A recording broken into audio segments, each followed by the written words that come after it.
Diyos. Salamat sa mga kapatid ng paawit. Itaas natin ang pangalan ng ating Panginoon Diyos. Tayo ba ay napagpala sa umaga nito? Amen. Ang message natin is about God's path to blessedness. At makikita natin yan sa Psalm 1 up to 3. Patungkol sa blessing ng Panginoon sa atin. Now, yung word na blessed, sometimes translated sa ibang translation, ng Bible translation na happy. Kaya pag ikaw ay pinagpala, ikaw ay happy. Can we say amen to that? Amen. Sa next slide, ganito po yung happiness na definition is when we realize how blessed we are for what we have. Okay, yan po ang tunay ng happiness. We realize that we are so blessed by the Lord. Meron tayong awit, count your blessings, name them one by one. Count your many blessings, see what God has done. Ang dami bang blessings ang Panginoon sa atin? Amen. Ang daming blessings sa buhay natin. Hindi na tawag natin na common grace na kahit yung mga non-Christians, binabless din katulad ng hangin, ng araw, ng good health. Ang daming mga blessings in this life. Pero meron tayong titinang mas malalim na blessing na sinasabi ng salita ng Diyos sa Psalm 1:1-3. So dito tayo titingin kung anong klaseng blessedness ito. Basahin po natin yung Psalm 1 verse 1. Kung nakikita natin, sabi dito, "Blessed is the one who does not walk in step with the wicked, or stand in the way that sinners take, or sit in the company of mockers." Okay. Ang true blessedness is rejecting the world's false wisdom and choosing God's way. In short, yung blessed person dito sa Psalm 1:1, ayaw sa kasamaan. Ayaw sa kasalanan. Okay. Tinitingnan dito na may blessing ang mga righteous, ang mga naniniwala sa Panginoong Diyos. Dito sa verse 2 and 3, dito tayo magpo-focus sa message this morning. Next slide, makikita natin dito, God's path to true blessedness is connected to His Word. Okay. Kung paano tayo pinagpapala ng Panginoong Diyos is connected sa Kanyang salita. Kung paano. If so, how shall we walk in it? Okay? Una, dapat meron tayong passion for God's Word. Basahin ka natin ng sabay-sabay. Passion for God's Word. At yan yung sa verse 2. Sa next slide, sabi dito, basahin natin sabay-sabay. But his delight is in the law of the Lord. Okay? His delight. His joy. Yung kanyang kasiyahan ay sa salita ng Panginoong Diyos. Ang pinagpala ng Diyos na masaya, ang kanyang kasiyahan ay sa salita ng Panginoong Diyos. Can you say amen to that? Okay. So sa verse 1, hindi sa kasamaan. Okay. Contrast dito, his delight is in the word of the Lord. Okay. Meron siyang passion sa salita ng Panginoong Diyos. Masaya siya sa salita ng Panginoong Diyos. Pag binabasa niya, pag pinapakinggan niya, masaya siya. Yun yung blessed person. Can you say amen to that? Amen. Masaya ba kayo na pinapakinggan ninyo ang salita ng Diyos? Amen. At binabasa rin? Amen. Okay, yun po yung sabi dito. Now, so next slide, we walk in God's path by finding joy in His Word. Instead of following world influences, yung kasamaan, the blessed person delights in Scripture, treasuring it as the ultimate source of truth and guidance. Sa atin kasi, ang Word of God, ang Bible, dito nakasulat ang tama at mali. Ito yung standard ng ating katuruan. At ito rin yung standard kung paano tayo mamuhay bilang mga tagasunod ni Kristo. Kaya, ang isang pinagpala ay masaya sa salita ng Panginoong Diyos. Sabi ng isang si Douglas MacArthur nung araw, very famous na ni-attribute sa kanya ito. Sabi niya, "Believe me, sir," sa kanyang superior, sinabihan niya, "Never a night goes by, be I ever so tired, but I read the Word of God before I go to bed." Isa siyang general, pero isa rin siyang mananampalataya. At whether it's sa Korea, sa Pilipinas, or sa Japan, nagdi-distribute siya ng salita ng Diyos ng Bible nung siya ay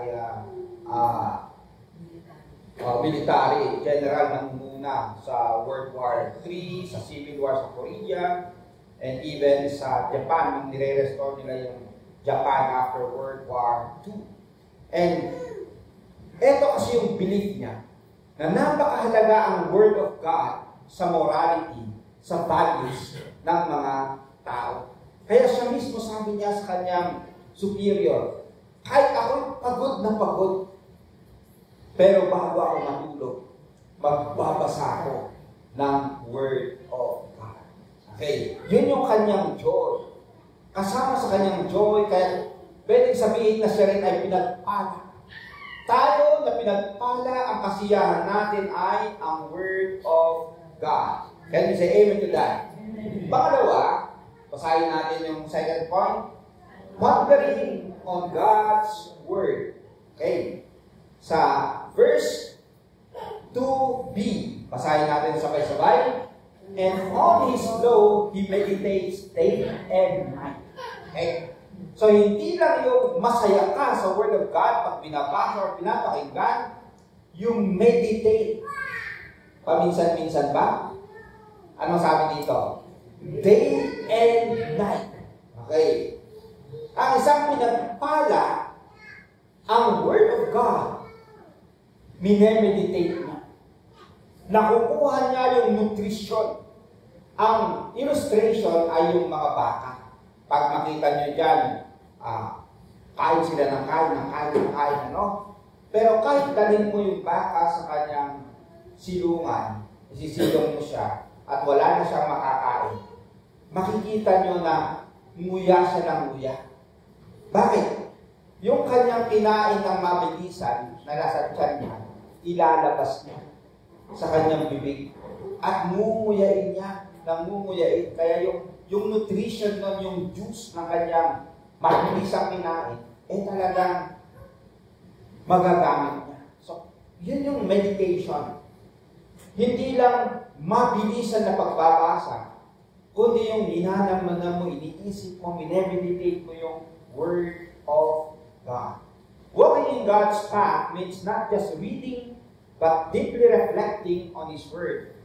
The blessed person meditates on it day and night, allowing it to shape their heart, mind, and actions. Kasi pag ang Word of God ang laging nasa isip mo, ito na yung magdadirect sa buhay mo. May kasabihan tayo. You are what you think. Okay? Minsan sabi niya, you are what you eat. Okay? Ang mga simple explanation kung ano yung pumapasok sa isip mo, yun yung nagiging ikaw. Halimbawa, masama yung binabasa mo, masama yung pinapanood mo. Okay, yung isip mo masama na rin. Na-experience nyo ba yun? Pero kung Word of God yung laging nasa isip mo, hallelujah, yun yung lalabas sa buhay mo. Kaya mahalaga yung meditating on the Word of God. Okay. Dito sa church, natutuwa ako yung nagpapatuloy yung morning devotion ng mga pinapangunahan ni Pastor Arman every morning. Meron silang morning devotion. 5 o'clock ba yun?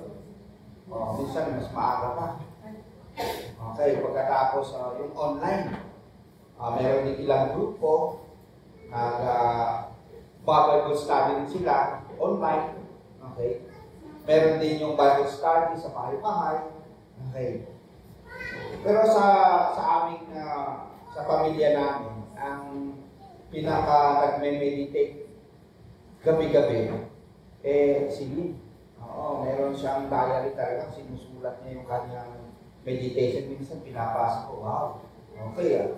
Meron siyang devotional diary na talagang araw-araw sinusulat niya kung ano yung tinuturo ng Panginoon, kung ano yung natututunan niya. We are encouraged by this passage na i-meditate natin at namnamin natin yung nutrisyon ng salita ng Panginoong Diyos. Can you say amen to that? Amen. May isang pastor na ang pangalan niya ay Peter Scadero. At ang advocacy niya, yung tinatawag na emotionally healthy spirituality. Meron siyang libro, may mga podcast siya kahit sa YouTube. Ito yung kanyang advocacy. Isa sa aking napakinggan, yung tinatawag niyang slow down spirituality. Na minsan kailangan natin, you just read the Word of God slowly. Hindi yung mabilisan lang na kung ano. Pero yung pang nanamnamin mo habang binabasa mo, nangungusap yung Bible sa'yo. Okay, habang binabasa mo slowly. Kasi ang critic niya mga sa ngayong mga leaders, sobrang busy ng mga pastors, ng mga leaders. Minsan wala nang lalim yung kanilang tinuturo. Kasi hindi nila nanamnam yung Word of God. Kailangan kasi na itong Word of God maging akin. Ma-experience ko. And then, maituro ko sa iba. Pero mas masarap, yung personal na ikaw mismo. Directly. Habang binabasa mo yung Word of God slowly, nangungusap yung Holy Spirit sa iyo. Yung ganito na ako ay nangangaral at pinapakinggan natin, we believe that the Holy Spirit is working. Nangungusap siya. Pero yung itinuturo ng Word of God ngayon sa ating passage is that day and night, ikaw mismo, ako mismo, ako ay mag-aaral. Nanamnamin ko ang Word of God. Then inabot natin kanina, mananatili sa iyong lilin at sasambahin ka sa dakong lihim. Mananatili sa iyong lilin nang masumpungan ka sa dakong lihim. Okay. Saan yung dakong lihim na yun? Yung ikaw at ang Panginoong Diyos. Habang binabasa mo ang kanyang salita at nagpe-pray ka, nasumpungan mo ang Panginoong Diyos. Napakinggan mo ang Panginoong Diyos. So, maganda yung sinasabi ng Panginoon, day and night you meditate. And secretly, between you and the Lord, binabasa mo ang salita niya, binemeditate mo, at nagpe-pray ka, nangungusap ang Panginoon Diyos. We believe in the Holy Spirit na pwede siyang mangusap sa iyo habang binabasa mo ang Word of God. Can we say amen to that? Subukan natin na sa sarili natin, we ponder upon the Word of God. Panghuli, basahin natin sabay-sabay, practicing God's Word. So una, mayroon kang passion, you delight in the Word of God, you ponder, you meditate the Word of God, you practice, you apply the Word of God. Basahin natin yung Psalm 1:3, sabay-sabay. He is like a tree planted by streams of water, which yields its fruit in season, and its leaf does not wither. Whatever they do prospers. So ang blessed person, whatever they do prospers. Okay? Kung ano man yung gagawin nila, nagpa-prosper. Bakit? Kasi nakabase sa Word of God. Can you say amen to that? Dahil nasaturate yung kanilang isip, mind, and heart ng Word of God. Ito yung action nila lumalabas. Kaya kahit maliit lang yung kanilang ginagawa, kung ito ay base sa Word of God, sila ay magtatagumpay. Can you say amen to that? Amen. Kahit minsan hindi pansin dahil maliit lang.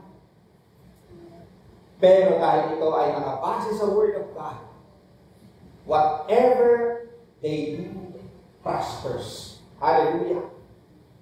Ang ganda ng illustration dito that the blessed person is like a tree planted by streams of water. Sa Middle East, sa Israel, yung context, mainit doon. Mainit. Kaya nung nagpunta kami ng 2016, isa sa advice sa amin, lagi kami may tubig. Kasi pwede kami ma-dehydrate. Minsan, baka iba nagko-collapse. Lagi inom ng tubig. And then, yung ulan,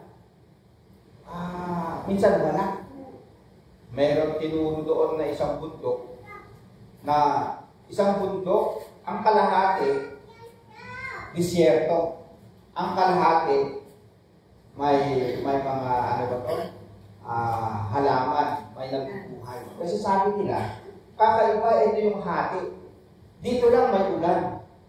Dito talagang walang ulan. Judean Desert. Judean Desert tawag nila doon.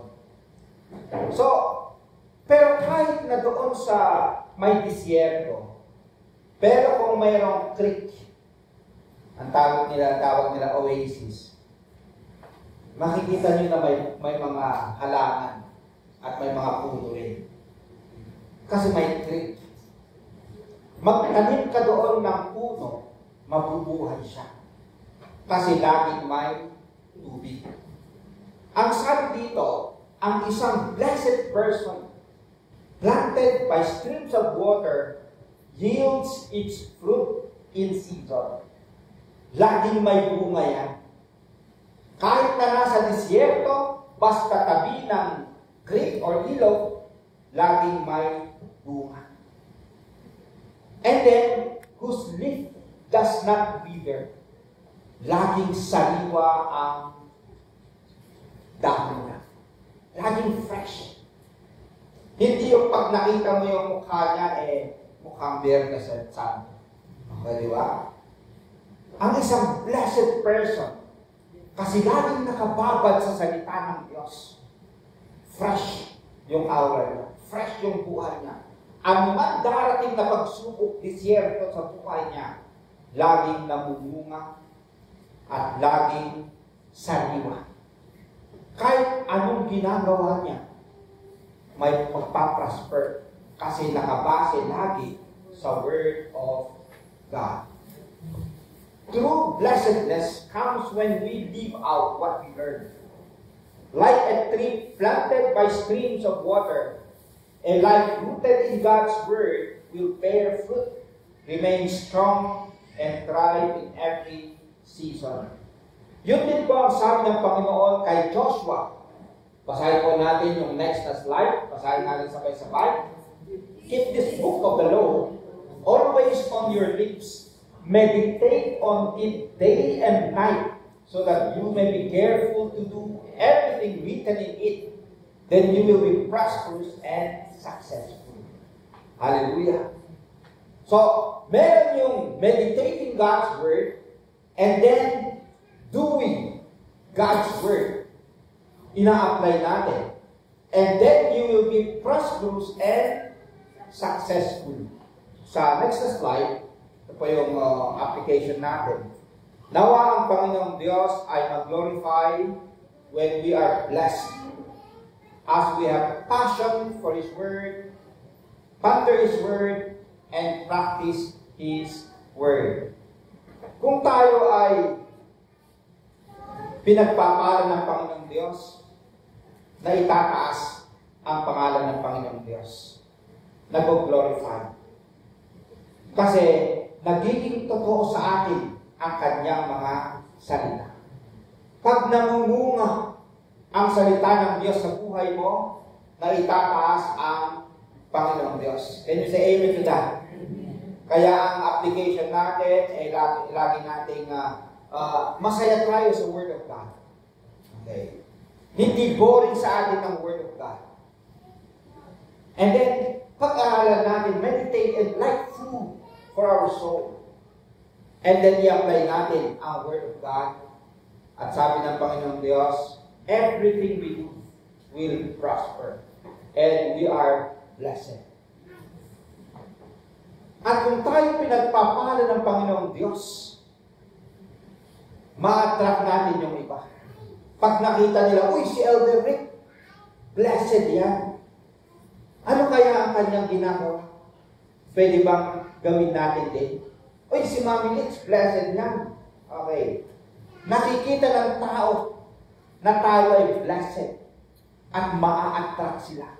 Sasabihin nila, punta nga tayo sa kanilang pinupuntahan. Sampayin nga natin yung kanilang Diyos na kanilang sinasamba. Pag-aralan nga natin ang salita ng Diyos na kanilang pinag-aaralan, tayo rin ay mapapagpala. Can you say amen to that? And then, pag tayo ay nakakaranas ng blessing ng Panginoong Diyos, lalong tumitibay ang ating pananampalataya sa Kanya. Can you say amen to that? Kasi sinasabi natin, totoo nga. Totoo nga ang salita ng Diyos. Totoo ang Diyos. Nung bata kami, yung tatay ko ay nagtrabaho sa Indonesia bilang isang minero doon. At nung araw ay walang internet, walang cellphone, wala talaga. Ang way ng communication noon ay sulat-sulat lang. Okay. Pero at least, paminsan-minsan makaka-receive kami ng sulat ng tatay ko. Okay, may time na bumili kami ng bicycle. At meron siyang advice sa amin. Mga anak, mag-ingat kayo. Nabalitaan ko, meron daw kayong meeting bike. Huwag kayo doon sa ingat kayo sa kalsada kasi delikado. Okay, kung ano-ano pa mga advice. May time na nag-improve yung communication. Hindi lang sulat yun. Yung cassette tape, kung maalala ng mga ito, kaedad namin. May cassette tape, di ba? Tapos pwede mong i-record yung boses ko. Okay, pwede kang kumanta. Pagkatapos, papakinggan. So, pag naboring ako minsan, papakinggan ko yung boses ng tatay ko, ang kanyang mga advices. At ako ay nagpapasalamat, sabi ko, Lord. At that time, sabi ko, salamat kahit malayo ang tatay ko. May tatay ako. At nababasa ko, napapakinggan ko ang kanyang salita. Tayo mga kapatid, meron tayong tatay sa langit. Can you say amen to that? At meron siyang salita para sa akin. Ito ang kanyang mga bilin, mga words na kasamang pagmamahal, pagkikare sa atin. Gusto niya na magtagumpay tayo, gusto niya na mag-prosper tayo, gusto niya na mapagpala tayo. Nandito, isinulat dito ang kanyang mga salita. Nais niya at plano niya na pagpalain tayo. Kaya mga kapatid, sana may treasure natin itong salita ng ating Ama na nasa langit at lalo natin ma-experience yung tinatawag nilang blessed life. Can you say amen to that? Tayo po ay magkakaroon ngayon ng communion